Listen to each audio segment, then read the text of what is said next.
নমস্কার, আমার আপনজনেরা রুদ্রবার্তায় আপনাদের সকলকে স্বাগত জানাই। আমি রুদ্রপ্রসাদ ব্যানার্জি। এই মুহূর্তে সবচেয়ে বড় ব্রেকিং নিউজ একটাই, সেটা হচ্ছে সন্দীপ ঘোষের শেষ রক্ষা কিন্তু হলো না। সন্দীপ ঘোষ মানে আরজি কলেজ সেই প্রাক্তন অধ্যক্ষ, যিনি এখন সিবিআই হেফাজতে আছেন, সেই সন্দীপ ঘোষ, যার নামটা দুর্নীতি মামলায় গ্রেপ্তার হয়ে রয়েছেন। আর এই সন্দীপ ঘোষের উকিলই কিন্তু সুপ্রিম কোর্টে চলে গিয়েছিলেন যে করেই হোক সিবিআই তদন্ত যাতে এড়ানো যায়। কিন্তু সিবিআই তদন্তের আদেশ দেওয়া কলকাতা হাইকোর্টের নির্দেশকে যেটা রয়েছে সেটাকেই বলবৎ রাখলেন একদম সুপ্রিম কোর্টের প্রধান বিচারপতি ডিভিশন বেঞ্চ। এবং সেখানে দাঁড়িয়ে এই যে সন্দীপ ঘোষের হয়ে আইনজীবীর যে আবেদন ছিল, সেই আবেদনকে খারিজ করে দেওয়া হলো। বলা হলো যে কলকাতা হাইকোর্টের নির্দেশে যেটা তদন্ত চলছে সেটাই চলবে। আর এটা কিন্তু একটা বড় ঝটকা সন্দীপ ঘোষ এবং তার আড়ালে যারা আছেন তাদের জন্য। সুপ্রিম কোর্টে আজকে গিয়ে সুপ্রিম ধাক্কা খেলো কিন্তু সন্দীপ ঘোষ। সন্দীপ ঘোষের আইনজীবী আজকে সুপ্রিম কোর্টে গিয়ে আবেদন জানান যে সিবিআই যে তদন্ত করছে হাইকোর্টের নির্দেশে সেটা যেন খারিজ করা হয়। কিন্তু দেখা গেল আজকে প্রধান বিচারপতি ডিওয়াই চন্দ্রচূড়, বিচারপতি জে.বি. পাদ্রিওয়ালা এবং বিচারপতি মনোজ মিশ্রের বেঞ্চের অর্থাৎ ডিভিশন বেঞ্চে কিন্তু এই মামলাটা টোটালি খারিজ হয়ে যায়। অর্থাৎ এই যে সন্দীপ ঘোষের আইনজীবী যেটা আবেদন করেছিলেন যে হাইকোর্টের এই নির্দেশকে যাতে চ্যালেঞ্জ করা হয় এবং তাতে যাতে এখানে সিবিআই তদন্ত না হয়, সেটাকে কিন্তু কার্যত খারিজ করে দেওয়া হলো। বলা হলো যে আবেদন করা হয়েছে, অর্থাৎ সুপ্রিম কোর্টে গিয়ে এই সন্দীপ ঘোষের আইনজীবীরা বলেছিলেন যে কেন এই আক্তার আলী আবেদন করেছেন। আক্তার আলী তো আগেও হাইকোর্টে করেছিলেন, তখন তো মামলাটা খারিজ হয়ে যায়। কিন্তু এই যে অভয়াকাণ্ড চলছে, সেই আবহে তিনি যে মামলা করেছেন, এই মামলাটাকে যেন কেন নেওয়া হলো এটা নিয়ে তিনি প্রশ্ন করেন। কিন্তু এই প্রশ্নের উত্তরে সুপ্রিম কোর্টের বিচারপতির এই ডিভিশন বেঞ্চ তারা পরিষ্কার করে জানিয়ে দেন যে এই ব্যাপারে তারা কোনো কিছু হস্তক্ষেপ করবেন না, মামলাটা ডিসমিস।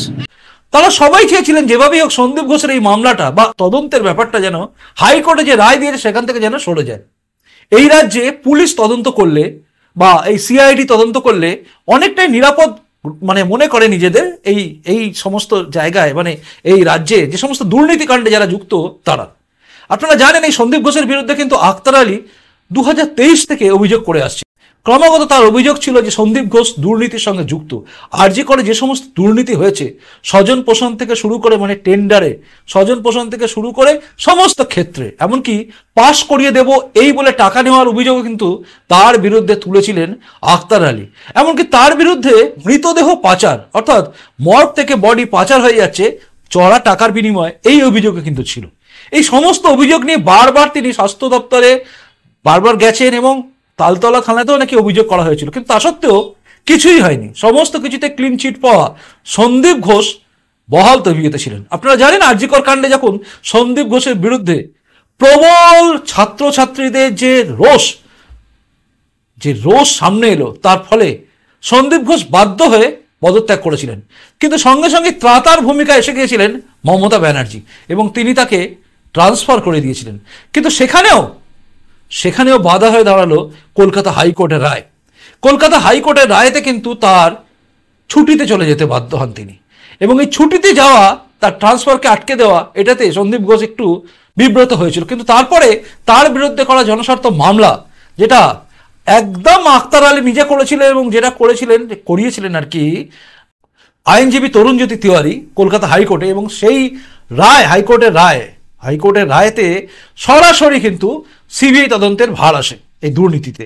আর এই দুর্নীতিতে তদন্ত করার ব্যাপারটা কিন্তু আগে থেকে এই কলকাতা পুলিশের আন্ডারে আবার শুরু হয়ে গেছিল, কারণ স্বাস্থ্য দপ্তর থেকে নাকি এটা নিয়ে দুর্নীতি নিয়ে আবার অভিযোগ করেছিল।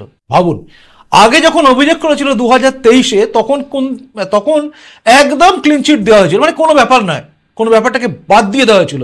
কিন্তু তারপর যখন 2024-এ যখন দেখছে যে সবাই ঝাঁপিয়ে পড়েছে এই সন্দীপ ঘোষের বিরুদ্ধে এবং আরজিকর মামলাটা আস্তে আস্তে বিরাট জায়গায় যাচ্ছে, তখনই কিন্তু এই মামলা তদন্তের ভার চলে গেল, সরাসরি নিয়ে নিল আর কি স্বাস্থ্য দপ্তর, এবং নিয়ে সেটাকে ওই পুলিশ করবে, রাজ্য পুলিশ করবে, এটা জায়গায় চলে গেছে। কিন্তু কলকাতা হাইকোর্টের নির্দেশে পুরোটাই আবারও চলে যায় সিবিআইয়ের হাতে, এবং এরপরই সোজাসুজি এই সন্দীপ ঘোষের আইনজীবী পৌঁছে যায় সুপ্রিম কোর্টে। ভাবুন, সুপ্রিম কোর্টে চলে গিয়ে যেভাবেই হোক এই তদন্তটাকে সিবিআইয়ের হাত থেকে তুলে নেওয়ার চেষ্টা করেছে। প্রথমে কিন্তু তারা করতে পারতো যে তদন্ত কেন হবে, কলকাতা হাইকোর্টে গিয়ে তারা বলতে পারতো যে আমার মক্কেলের বিরুদ্ধে কেন তদন্ত হবে, সেটা কোনো কিছুতে জড়িত নয়, কিন্তু সেটাতে তারা কিচ্ছু করেনি। যতদিন পর্যন্ত রাজ্য সরকার তদন্ত করার জন্য রাজ্য পুলিশকে ব্যবহার করছিল ততদিন পর্যন্ত ঠিক ছিল। যেই মুহূর্তে হাইকোর্টের নির্দেশে সিবিআই তদন্তের ভার নিল, সঙ্গে সঙ্গে টনক নড়ে গেল সবার। আর টনক নড়ে গেল কিন্তু প্রথম থেকে দেখুন, অভয়াকাণ্ডেও যখনই সিবিআই হাতে ভার দেওয়া হলো তখনই কিন্তু 13 তারিখে হাইকোর্টের রায় হলো সিবিআই তদন্ত করবে অভয়াকাণ্ডে, আর 14 তারিখে আরজি করে কিন্তু হামলা হয়ে গেল রাত্রিবেলা। মানে তথ্য প্রমাণ লোপাট করার ধান্দায়, এটা সবাই বলছেন। আর আজকে এটা প্রমাণিত প্রায়, কারণ সন্দীপ ঘোষই এই সেমিনার রুমের বাইরে দেওয়াল ভাঙা, বাথরুম ভাঙা এটাতে আদেশ করেছিলেন, তাই প্রমাণিত হয়ে যায় যে এটা সবাই জড়িত। এবং এই মামলা ধীরে ধীরে যে অন্য জায়গায় নিয়ে যাবে, মানে সবকিছুর যে শেষ আমরা দেখতে পাবো, এটাও আমরা আশা রাখি। সুপ্রিম কোর্টের ওপর আমাদের হতাশা এসে গেছে, কারণ সুপ্রিম কোর্টে গিয়ে পুরো ব্যাপারটা যেন কেঁচে যায়। কিন্তু এই প্রথম দেখলাম, একটু হলো ভালো লাগলো, কারণ আমরা ভেবেছিলাম সুপ্রিম কোর্টে গিয়ে এই মামলাটাও হয়তো খারিজ করে দেবেন, মানে দরকার নেই, সিবিআই তদন্ত করবে না, এই রাজ্য পুলিশই করবে, এটা আমরা আশা করেছিলাম। কিন্তু ভাগ্য ভালো আমাদের যে এটা অন্তত হলো না। অন্তত এখানে সুপ্রিম কোর্ট তাদের বিচার ব্যবস্থা যেটা রয়েছে সেটা আমাদের মনে লাগলো। তবে সোমবার কি হয় সেটা নিয়ে দেখার অপেক্ষায় আমরা রইলাম, কারণ তারিখের পর তারিখ যেন না হয় সেটার দিকে আমাদের নজর থাকবে। যাই হোক, এটাই ছিল এই মুহূর্তে ব্রেকিং নিউজ, যে সিবিআই তদন্ত যাতে না হয় তার জন্য সুপ্রিম কোর্টে গিয়ে কিন্তু ঝটকা খেয়ে গেল সন্দীপ ঘোষ। আর সন্দীপ ঘোষের রক্ষা কবচ রইল না, কোনো রক্ষা কবচ নেই, কিচ্ছু নেই। সন্দীপ ঘোষ কিন্তু যেভাবে সিবিআই হেফাজতে আছে, এবার আস্তে আস্তে কান টানলে মাথার মতো অনেকেই গ্রেপ্তার হবে। আজকে তো সন্দীপ ঘোষের শ্বশুর বাড়িতেও সিবিআই পৌঁছে গেছে। দেখা যাক সিবিআই আর কোথায় কোথায় পৌঁছায় আর কাকে কাকে টানে। এই সন্দীপ ঘোষ কাণ্ডে রাজ্য সরকার বাধ্য হয়ে বিরূপক্ষ বিশ্বাস, যাকে একবার বর্ধমান তারপর অন্য জায়গায় ট্রান্সফার করার চিন্তা করছিল, সেখান থেকে তাদের বহিষ্কার করতে বাধ্য হলো। অভিক দে, বিরূপক্ষ বিশ্বাস, সন্দীপ ঘোষ, সব যেন একটা নেক্সাস মনে হয়, তাই না? এই নেক্সাসে আর কারা কারা আছে, মাথার ওপর কে আছে, এগুলো জানতে খুব ইচ্ছা করে। কারণ টেন্ডার পাস করানো হতো স্বজন পোষণ করে, এবং সেখানে কত কামাই হতো আর কত পার্সেন্টেজ কোথায় যেত, এটাও দেখার ইচ্ছা আমাদের রয়েছে। তাই যতদিন না পর্যন্ত তদন্ত শেষ হচ্ছে ততদিন পর্যন্ত আমরা জানতেও পারবো না।